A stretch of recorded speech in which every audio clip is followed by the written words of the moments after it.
Hello, everyone. This is the third episode of Ask Yourself This. Today, we're going to be asking the question, do we have free will?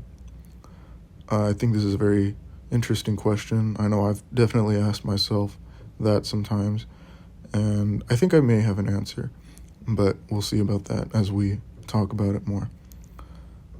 You may see in the thumbnail that I had a picture of Dr. Manhattan from Watchmen. I thought that was a very appropriate picture to put because I know throughout the book he mentions free will, maybe not directly, I don't really remember, but I know he does reference it sort of with the fact that he can see, he can basically predict the future he knows what the future is going to be, so he's a largely deterministic character. And I don't know, I just thought that was a cool picture to put for the video. But yeah, we'll get into it right now. So what is free will? So free will is essentially the ability to choose. Really, that's really what it is. I mean, when you ask yourself if somebody has free will, or if people have free will, you're basically asking, do we have the ability to choose? Do we have our own capability, or do we have our own freedom? Do we have our own freedom to choose what we do with our lives, whether that be big choices or small choices? And there are a lot of differing views on this question. It is an old question, right? Yeah, a lot of people have asked this question. And I mean, I think it's pretty important, right? Because we make decisions every day. So, I think it'd be interesting to know whether we're the ones making those decisions or if maybe we're not, or because there are a lot of factors that play into our lives, like our bodies, for example. I've always thought I think that's a really important subject to get on, or to talk about when talking about this question. But yeah, let's hop into it. So what are these differing views on the question of free will? Well, first there's the deterministic / fatalist view. It goes by those two names, determinism and fatalism, which basically says that everything is determined, that every action, every event, all throughout, our lives, since the beginning of time, is predetermined. Somebody, I guess, keeps track of it. Somebody says that, or something says that all of this is going to happen, that we can't really control what's going on, that we have no control of what's going to happen, and that everything we do is really just a part of the plan, if that makes any sense. There's the libertarian view, but not the political libertarian, that's different. But that basically says that we do have free will, that we have control over everything we do, that we have the ability to choose, that we do have free will, the freedom to choose what we do in our lives, that nothing is determined and that everything is determined by us. And that's that, right? And then there's the compatibilist view, which is basically in the middle. It says, it's also known as soft determinism. But that basically says that, everything is determined already, but that we still kind of have some freedom, right? That, like things are going to happen without a doubt. Certain events are going to happen, but that we have control over those events. I don't know. I don't really understand the compatibilist view that much because I feel like it's really one or the other. Like just pick one. But I don't know. I'm just as all of you are. I'm also still learning about this subject, right? But yeah, I wanted to get into some of the different factors that may play a role in our lives that may determine whether we have free will or not. All right, so there are a lot of things, but the first one I wanted to talk about is the topic of drugs, because drugs. Well, pretty much every drug, right, takes a different effect or has a different effect on the brain, right? Um, let's take alcohol for example. But it's not just drugs. It's really any addiction, right? But we'll stick with drugs for now. So let's talk about alcohol, for example. So with alcohol, somebody who drinks beer, probably, right? They're most likely addicted to it. Somebody who drinks beer looks forward to the next one and the next one until they're drunk. Um, but it kind of raises the question of, are they drinking it because they like it? Are they drinking it because their brain is, or, well, it could be the alcohol telling them to drink more alcohol, if that makes any sense. Like, there is an effect that drugs have on the brain that makes you want to have more and more. And the drugs, they kind of tell your body that they want more, or maybe it's your body telling you, because I know that people who take drugs for a long time and then go even a little bit without it will start to have withdrawal symptoms, and because of that their body will tell them, I need more, like right now, because I'm really uncomfortable, and they'll get anxious and they'll do things that they normally wouldn't do. Some people will even go as far as to kill people just to get another dose of heroin, for example. And it's like, well, no rational person would do that, right? I'm sure if they were really thinking about it and they weren't addicted to heroin, they probably wouldn't do that. But, you know, yeah, drugs do have that effect on the brain when when they're consumed or injected or however, you know. But like I said, it's not just drugs. It's really any addiction, because, for example, let's take gambling, for example. I know gambling is a really big thing. It's quite an addiction for a lot of people. They gamble, and they'll put in a certain amount of money, they'll win some more, and because they win, they just want to keep playing. It messes with their what's that thing called? Dopamine. It releases a lot of dopamine when they do that, and it sort of messes with their sensory receptors in a way that's not really natural, and because of that, they're getting a lot of pleasure from it. Not really happiness, right?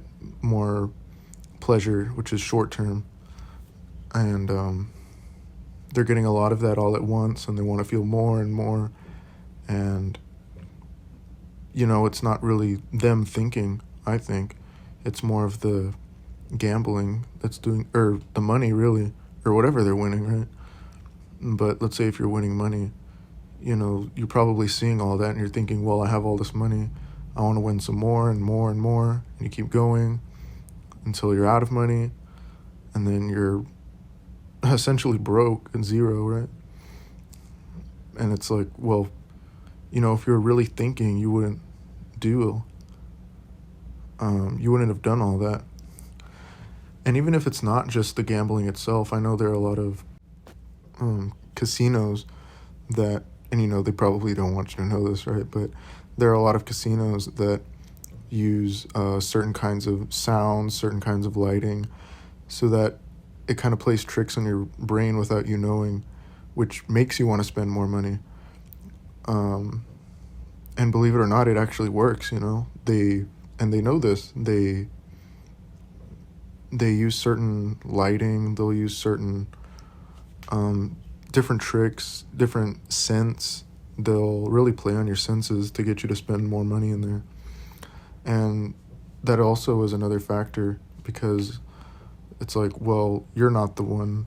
There's an argument to be made that you're not the one gambling. It's the casino that's making you gamble. Like, I know this might sound kind of extreme, but maybe they're mind controlling you. I mean, I wouldn't personally say that, but because, you are really the one making the decisions at the end of the day, but there are also factors playing into your decisions that you yourself are not aware of. So I think that's something to really think about, and also to watch out for, I guess, if you are at a casino. So just keep that in mind. But yeah, I do think that an addiction of any kind, if a person has one, can play a big role in their lives. And if it doesn't, or if it stays unchecked, I think that a person will constantly be a slave to their addiction. But I wanted to get on to the next point, or the next factor, which is fear. Because I do think that fear is something that plays a huge role in our lives, and something that we're not always aware of, and sometimes are definitely aware of in times that maybe we should be afraid. But I do think it's also an important factor in determining whether we as humans have free will or not. And, while I do think it is a natural thing, I think it's also a thing that sort of controls us in a way. Like, there are a lot of things that we can't do because of our fears.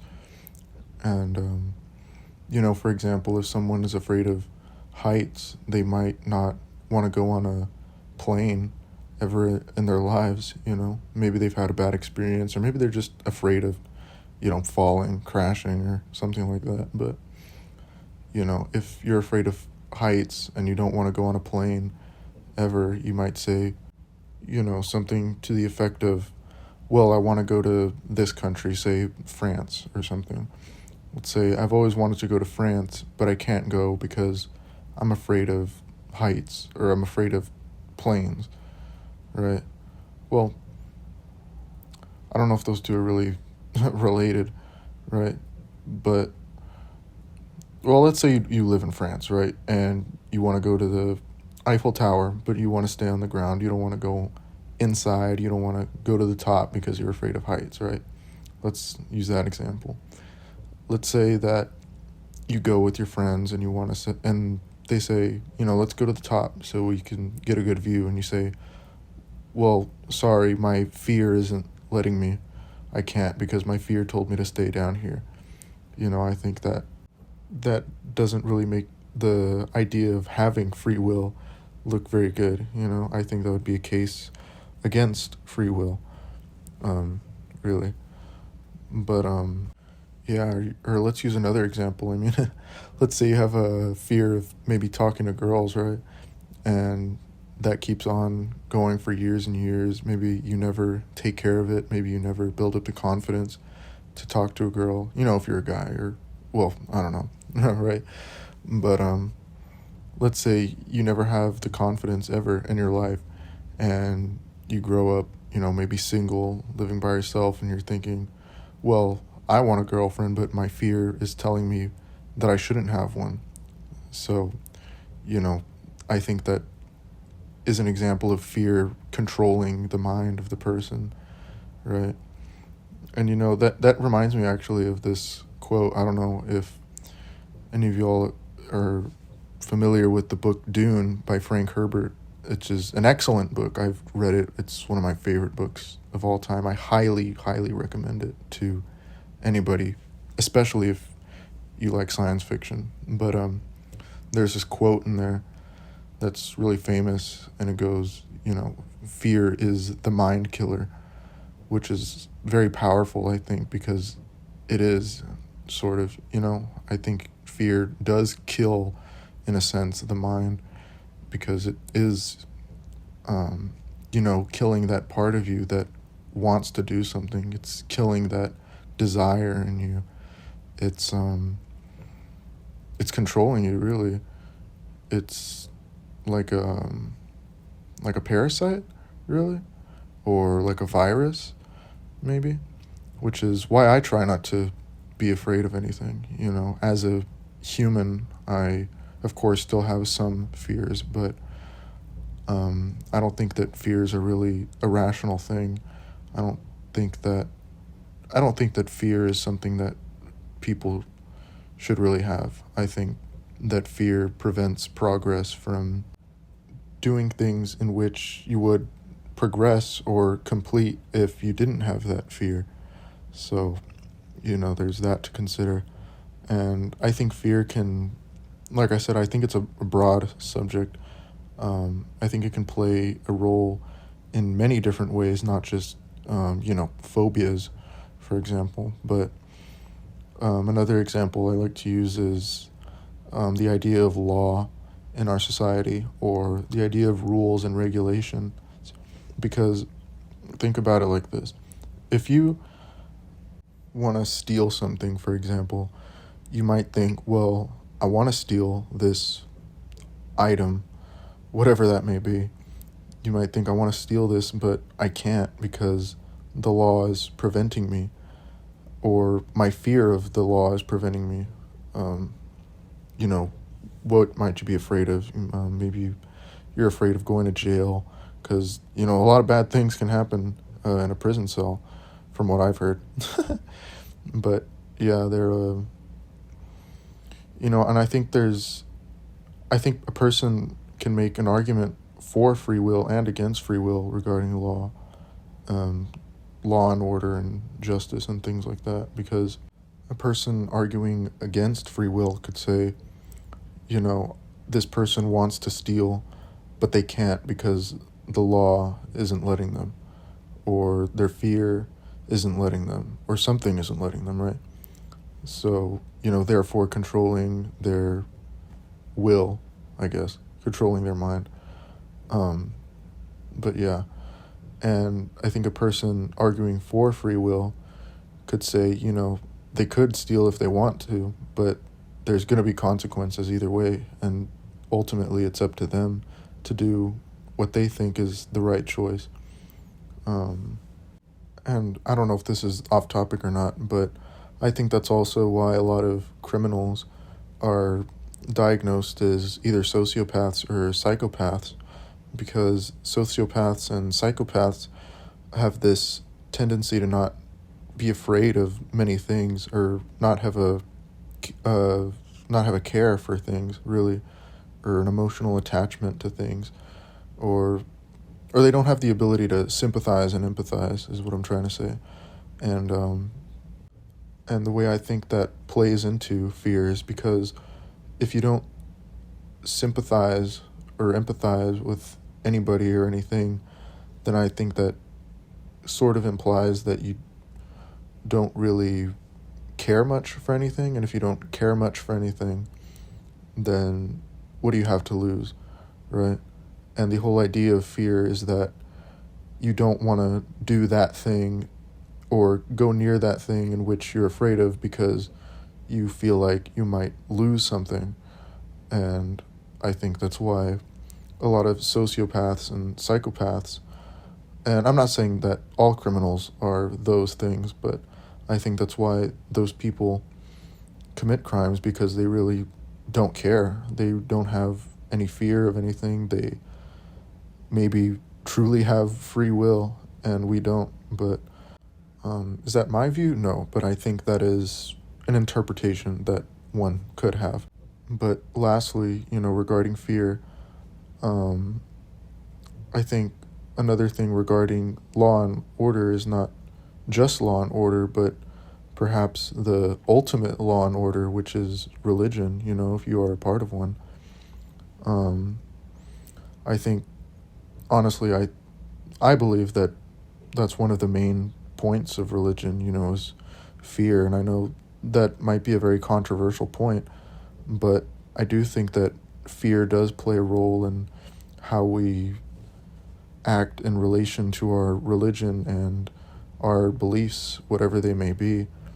Because I would think about it like this: a lot of the things that we do, let's say if you're a Christian, for example, maybe you pray, maybe you go to church because maybe you are just a good Christian, maybe you are trying to do selfless acts in the glory of God or something like that. But I think it's also a possibility that people do those things because they're simply afraid of going to hell. Really, I think.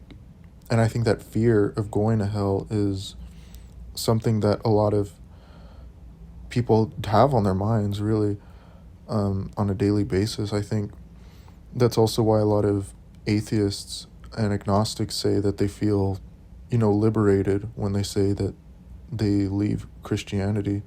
They say they feel liberated and I feel free and I've never felt better. And while I'm not trying to make the case for atheism or against theism, I think that that's one important point to consider.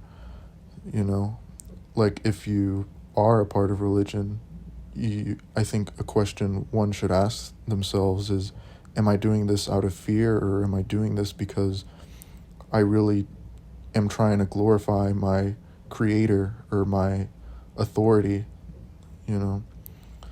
And yeah, I think that that's something that we may not think about on a daily basis, obviously, but I think it's something that we should consider. But regarding the free will issue, I do think that fear and addiction are really the two main factors in determining whether we have it or not. And I'm well aware that I probably went over, or not went over, but did not go over some things that listeners wanted to hear about. And I'm sorry if I didn't go over those things, but there were a lot of arguments and a lot of arguments that I heard from various people that I did really try to understand and break down and do a lot of thinking over before making this episode, as I do with every episode. But fear and addiction were really the two things that stood out to me in determining or trying to figure out this question. So do we have an answer for this question? Not yet. Maybe you as a listener have maybe opened your eyes. Maybe you've heard these arguments before and maybe it didn't really do anything, but I'm hoping that for the majority of people that listen to this, they've maybe been exposed to some new ideas that they never really thought of before. I'm not trying to say that there is or isn't free will, or that maybe we should all take a compatibilist view, right, in the middle. But I hope that those who listen to this have their minds going, thinking about this. So I think I'll end this episode on a hopefully more eye-opening note. So with that being said, I hope that you as a listener or listeners ask yourself this: do we have free will? I will see you all in the next episode.